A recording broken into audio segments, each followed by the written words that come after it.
એક જગ્યાએ અમારો બાપુ પ્રોગ્રામ હતો, પ્રોગ્રામનું નામ હતું દીકરી વાલનો દરિયો, સરકારી કાર્યક્રમ, ગવર્મેન્ટનો કાર્યક્રમ. એટલે ગવર્મેન્ટનો કાર્યક્રમ રેકોર્ડિંગ થતું હોય એટલે વારા ઘડી અમારે 20-20 મિનિટે પાછું ગોરિયાને ગમાઈને આવવાનું. મિત્રો દીકરી વાલનો દરિયો છે, 10 મિનિટે પાછા એ વાત. એ 5-7 વાર બોલ્યો ને તો એક જમાનડો ઊભો છો આવો, મને કે બસ ઓમાં આપ્યા. મેં કાં? મને કે દીકરી વાલનો દરિયો તો અમે હું આઠાની હરિયો છે, અને તમે જે દરિયો દરિયો કરો છો ને એ દરિયામાં અમે જ પડવાનું છે.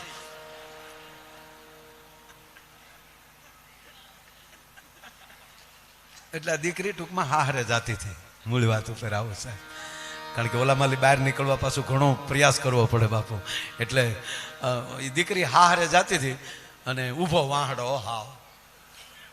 એની બેનું રડે, માસીની દીકરીઓ રડે, માસી બા રડે, ફઈ બા રડે, નાની રડે, નાની બા.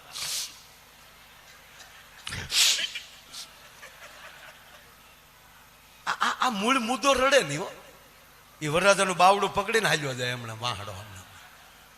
ઓલો વરરાજો બાપુ ગોથું ખાઈ ગયો કે આ આખું ઘર રડે ને આ મારા ભાગમાં જે મુદ્દો આવ્યો એમાં કરુણાની સર્કિટ જ નહીં હોય. એમાં આ મારા ભાગ તો જો આ કઈ લે ફેસબુકનો દીકરો થા લે. અને હું તો જાહેર આપણા અહીંયા બેઠા પરિવારની વાત નથી કરતો, પણ યુટ્યુબના માધ્યમથી સાંભળી રહ્યા ને કહું દીકરીઓને કે દીકરીઓ, તમારી માટે તમારા બાપે દાડિયું કરીને તમને મોટી કરી, તમારી માટે નબળું કપડું પસંદ ન કરી શક્યા હોય એ તમારી માટે નબળો પરિવાર કઈ રીતે પસંદ કરી શકે, એની ઉપર ભરોસો રાખજો સાહેબ. હા પપ્પા તમે એમ કહો નહીં ચાલે, અમે હવે તું રહેવા દે. હા વિકાસ ગૃહમાં જાય પછી એ ઓલો જે આ તને લઈને ભગાડી ગયો ને એ તારો ડોહો તારું નહીં રાખી શકે. એ અત્યારે એ કામસોરનો દીકરો છે. અને પ્રેમ એને કહેવાય પ્રેમ કે જેના પરિવારને હોળી હળગાવીને કોકના ઘરે લઈને વયો જાય એ પ્રેમ ના કહેવાય, લફરું કહેવાય. પ્રેમ ભેગા કરી દે, પ્રેમ કોઈ દિવસ નોખા ન કરે. આ વાંચ્યો રૂક્ષ્મણીને વાંચો, રાધાને વાંચો, બા જગદંબા રાધાને. આને પ્રેમ કહેવાય.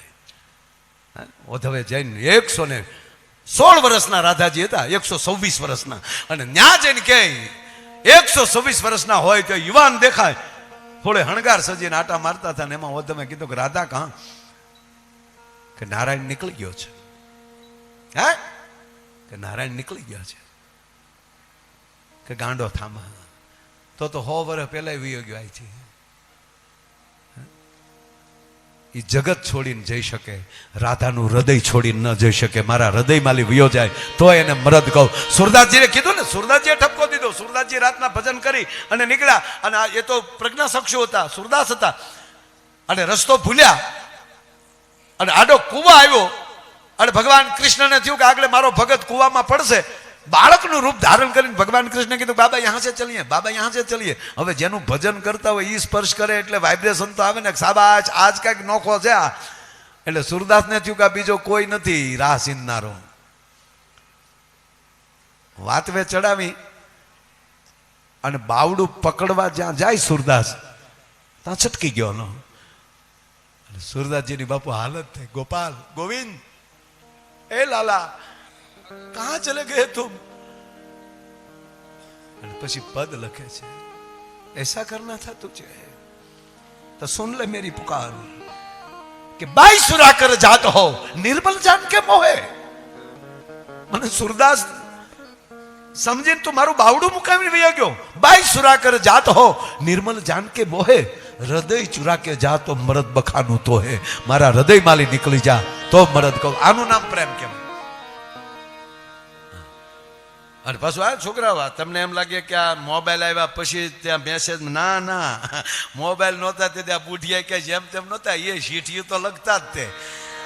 હા તમે એને કઈ ઓછા ન માનતા. હાવ હા એક વળી કાગળિયો લે, એમાં 2 ડુંગરા દોરે, એની પડખે વળી નદી દોરે, નદી પડખે 2 નાળિયેરી દોરે, એની પડખે વળી પાછો આ ડુંગરાને 2 ટોશીની વચ્ચે પાછો દી ઉગાડે, અને એની પડખે પીપળાનું પાન દોરે, એની અંદર હોહરવું તીર કાઢે.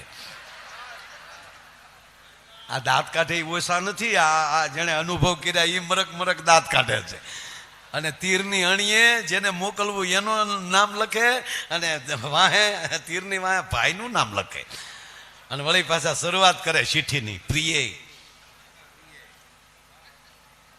ઉગતા સૂર્યની સંધ્યામાં, ઉગતા સૂર્યની કિરણોમાં અને આથમતી સંધ્યામાં હું તને હરદમ યાદ કરું છું. તો બપોરે હું તારા બાપ તને કઈ કાંટા વાગે છે બપોરે યાદ કરતે.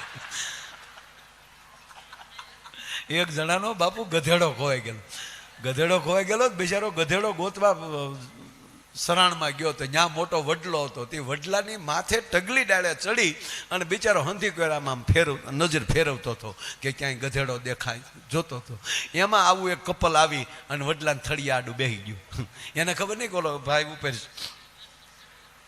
અને આ બે જણા હમણાં આમ બેસી ગયેલા વડલા હતા.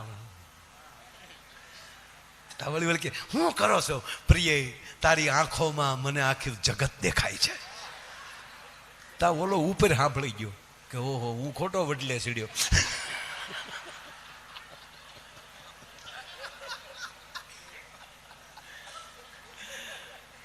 ન્યાલી એને કીધું, હે ભાઈ તારા બાપને આમ તને બધું દેખાય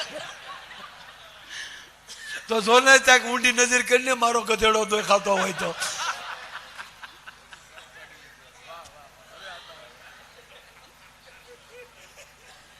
ટૂંકી વાત કરું સાહેબ, ભજન સાંભળીએ પછી પણ ઓલી દીકરી હારે જાતી હતી,